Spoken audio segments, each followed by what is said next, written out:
Hi friend, ಪೂಜ್ಯಾಯ ರಾಘವೇಂದ್ರಾಯ ಸತ್ಯಧರ್ಮರತಾಯ ಚ ಭಜತಾಂ ಕಲ್ಪವೃಕ್ಷಾಯ ನಮತಾಂ ಕಾಮಧೇನುವೆ.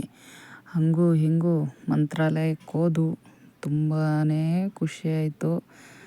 ಈ ರಾಯರು ಇಷ್ಟು ಬೇಗ ಕರೆಸ್ಕೋತಾರೆ ಅನ್ನೋದು ಗೊತ್ತಿರಲಿಲ್ಲ. ತುಂಬಾ ಖುಷಿಯಾಯಿತು. ಹೋದು ಸ್ನಾನ ಗಿನ ಮಾಡ್ಕೊಂಡು ದರ್ಶನ ಆಯಿತು. ನೀಟಾಗಿ ದರ್ಶನ ಆಯಿತು. ದರ್ಶನ ಮಾತ್ರ ಚೆನ್ನಾಗಾಯಿತು. ರಶ್ ಅಷ್ಟಿರಲಿಲ್ಲ, ಇತ್ತು ಅಷ್ಟಿರಲಿಲ್ಲ. ಎಲ್ಲ ಮುಗಿಸ್ಕೊಂಡು ಬಂದು ಇನ್ನು ಹೊರ್ಗಡೆ ನೋಡೋಕ್ಕೆ ಗೊತ್ತಲ್ವ, ಸ್ವರ್ಗಕ್ಕೆ 3 ಮೆಟ್ಟಿಲು ಆ ಥರ ಇತ್ತು. ತುಂಬಾ ಖುಷಿಯಾಯಿತು. ನಾವು ಇಷ್ಟು ಬೇಗ ಬಂದು ರಾಯರನ್ನ ದರ್ಶನ ಮಾಡ್ಕೊಂಡು ನಾವು ಮಂತ್ರಾಲಯಕ್ಕೆ ಹೋಗ್ತೀವ ಅನ್ನೋ ಥರ ಇತ್ತು. ಆದರೂ ಈ ರೀಲ್ಸಲ್ಲೆಲ್ಲ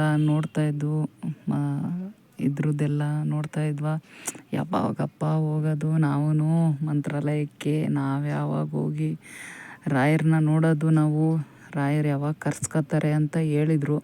ಆವಾಗ ನಮ್ಮ ಯಜಮಾನ್ರಿಗೆ ಹೇಳಿದ್ದೆ ನಾನು, ಹೋಗೋಣ ಬಾ ಅಂತ. ಆವಾಗ ಬಿಡಮ್ಮ ಅದೇನು ಅಂತ ಒಂಥರ ಇದ್ದಾಗ ಮಾತಾಡಿದರು. ಆವಾಗ ಬಿಡು ಅಂತ ನಾನು ಅಷ್ಟು ಇದು ಮಾಡಲಿಲ್ಲ, ಬಿಡು ಅಂತ ಸುಮ್ಮನಾಗಿದ್ದೆ. ಆವಾಗ ಒಂದು ದಿವಸ ಹಿಂಗೆ ಟಿ ವಿ ನೋಡ್ಕೊಂಡು ಕೂತಿದ್ದು. ಆವಾಗ ಕೂತಿದ್ದಾಗ ಏನಾಯಿತು, ಒಂದು ಪಬ್ಲಿಕ್ ಟಿ ವಿಲಿ ಒಂದು ಜ್ಯೋತಿಷ್ಯ ಬರ್ತಾಯಿತ್ತು 1 ಗಂಟೆಯಲ್ಲಿ. ಆವಾಗ ನೋಡಬೇಕಾದ್ರೆ ಫೋನ್ ಮಾಡಿದೆ. ಅದು ಆಟೋಮೆಟಿಕ್ಕಾಗಿ ನಮಗೆ ಕನೆಕ್ಟ್ ಆಯಿತು. ಆಮೇಲೆ ನಾನೇನು ಮಾಡಿದೆ, ನನಗೆ ಮಾತಾಡೋಕ್ಕೆ ಅಷ್ಟು ಗೊತ್ತಾಗಿಲ್ಲ. ನಮ್ಮ ಯಜಮಾನ್ರ ಕೈಲಿ ಕೊಟ್ಬಿಟ್ಟೆ, ನಮ್ಮ ಹಸ್ಬೆಂಡ್ ಕೈಲಿ. ಆವಾಗ ಮಾತಾಡಿದಾಗ ಆ ದೋಷ ಈ ದೋಷ ಇದು ಮಾಡ್ಕೋಬೇಕು, ಅದು ಮಾಡ್ಕೋಬೇಕು, ವರ್ಷಕ್ಕೊಂದು ಸತಿ ನೀವು ಒಂದು ಹಳೇ ದೇವಸ್ಥಾನಕ್ಕೆ ಹೋಗಿ ಮಂತ್ರಾಲಯಕ್ಕೆ ಒಂದು ಸತಿ ಹೋಗಿ ಬನ್ನಿ, ನಿಮಗೆ ಒಳ್ಳೆಯದಾಗುತ್ತೆ ಅಂದರು. ಅವ್ರಿಗೆ ಆವಾಗ ಸ್ವಲ್ಪ ಮಂತ್ರಾಲಯದ ಬಗ್ಗೆ ಒಂದು ಇದಾಯಿತು. ಮಂತ್ರಾಲಯಕ್ಕೆ ಹೋಗಬೇಕು ಅನ್ನೋದು.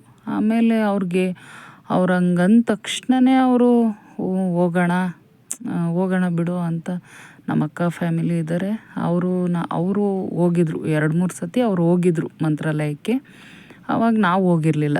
ಆಮೇಲೆ ಸರಿ, ನಮಗೆ ಗೊತ್ತಾಗಲ್ಲ, ಬನ್ನಿರಿ ನಾವು ಇಬ್ಬರು ಹೋಗೋಣ ಅಂತ ನಾನು, ನಮ್ಮ ಅಕ್ಕ, ನಮ್ಮ ಭಾವ ಎಲ್ಲ ಮಾತಾಡ್ಕೊಂಡು ಸಡನ್ನಾಗಿ ರೆಡಿ ಆಗೇಬಿಟ್ಟು. ಅದು ನಾವು ಹಂಗೆ ಮಾತಾಡಿದ್ಕೂ ಒಂದು 15 ದಿವಸಕ್ಕೆಲ್ಲ ಟ್ರೈನ್ ಬುಕ್ ಮಾಡ್ಕೊಂಡು ಹೋದು ದರ್ಶನ ಎಲ್ಲ ಚೆನ್ನಾಗಾಯಿತು. ನೈಟ್ ಅಂತೂ ನೈಟ್ ನೋಡೋಕ್ಕೆ ಖುಷಿಯಾಗುತ್ತೆ.